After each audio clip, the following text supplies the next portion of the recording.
My dear student, अस्सलाम वालेकुम। First year commerce economics में एक छोटी सिचुएशन क्रिएट कर रहे हैं।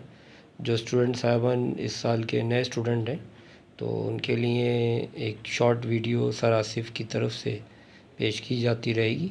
आज की जो वीडियो है वो ये है कि इकनॉमिक्स में एक सवाल आता है शॉर्ट क्वेश्चन में, differentiate between want and desire, यानी what do you understand by demand and desire. Urdu में एक समझाने से मैं आपको कुछ आसानी महसूस करूँगा बनिस्बत इसके कि मैं आपको इंग्लिश में समझाऊँ, क्योंकि हो सकता है आपकी समझ में ना आए। आम तौर पर स्टूडेंट साहिबान जो है लेते तो इंग्लिश में है इकनॉमिक्स, लेकिन जानते उर्दू ही हैं। तो differentiate between demand and desire का मतलब ये है कि डिमांड तो वो चीज़ होती है, सवाल में ये कहा जा रहा है कि तलब और ख्वाहिश के दरमियान फ़र्क बयान करें। डिमांड से मुराद क्या है? तलब, और ख्वाहिश इंग्लिश में डिज़ायर को कहते हैं। इम्तिहान में सवाल आता रहता है, अक्सर ये ईयर में मौजूद है कि तलब और ख्वाहिश से क्या मुराद है, या आप तलब और ख्वाहिश के दरमियान फ़र्क को बयान करें। देखें, तलब जो है तीन चीज़ों का मजमुआ है। नंबर एक, पैसों का होना आपके पास। अगर आपके पास अमाउंट है, आपका रकम है, आपके पास मनी है, आपका फाइनेंस है, आपके पास जो है वेल्थ है, तो इसका मतलब क्या है? एक तो रिक्वायरमेंट ये है कि तलब की कि आपके पास कैश हो। नंबर दो, उस चीज़ का आपको दिल चाहना जिसे आप लेना चाहते हैं। अब ऐसा नहीं है कि पैसे हैं आपके पास लेकिन आप वो चीज़ ख़रीदना ही नहीं चाहते, तो फिर आपका कैश जो है वो रिक्वायरमेंट नहीं बन सकता जो कि तलब के हवाले से है। यानी ये तीनों इनिशियल पॉइंट बता रहा हूँ। पहला पॉइंट क्या है? कैश।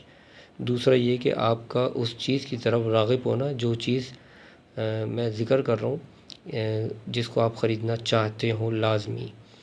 और तीसरी चीज़ क्या है? वो चीज़ जो आप ख़रीदना चाहते हैं तो उस चीज़ का आसपास उसकी जो लोकेशन मौजूद हो जहाँ से वो आप ख़रीद सकते हो। यानी तीनों बातें बहुत ज़रूरी हैं और इनिशियल हैं और नेसेसरी हैं कि अगर डिमांड बनेगी तो तीन चीज़ों से मिलकर बनेगी। नंबर एक, कि एक इंसान के पास पैसे हों, और फिर उसके पास पैसों के बाद उसकी जो उसकी चीज़ हो मतलूबा, उसका दिल चाहे उसे, और फिर ख़रीदने के लिए जब वो पहुँचे तो वो चीज़ भी मौजूद हो।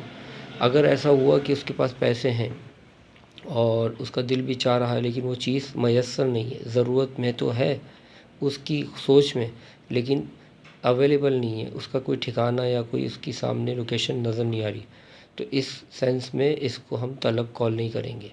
हाँ, अगर ये कहते हैं कि हमारे पास किसी चीज़ का दिल चाहना मौजूद है और वो चीज़ सामने मौजूद भी है, मिल रही है, लेकिन इस दफ़ा कैश नहीं है, तब भी जो है तलब इनकम्प्लीट है। लेकिन अगर हम बात करें कि हमें जो है कैश मौजूद है हमारे पास और वो चीज़ भी सामने है, लेकिन अब हमारा दिल नहीं चाह रहा, तो मालूम ये हुआ कि देखिए मैंने तीनों को वन बाय वन करके मिस किया और इसी तरह तीनों की अहमियत का अंदाज़ा बखूबी हो गया। तो मालूम ये हुआ कि तीनों का एक साथ होना किसी भी चीज़ या काम के लिए डिमांड का सबब बनता है।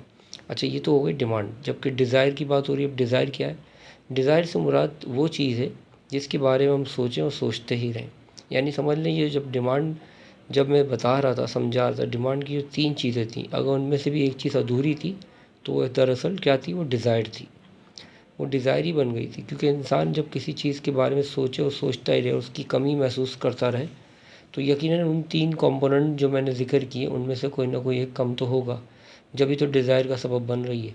तो डिज़ायर जो है तीन का जो है इनकम्प्लीट होना है डिमांड के हवाले से, और जबकि डिमांड जो है तीनों का फुलफ़िल होना है।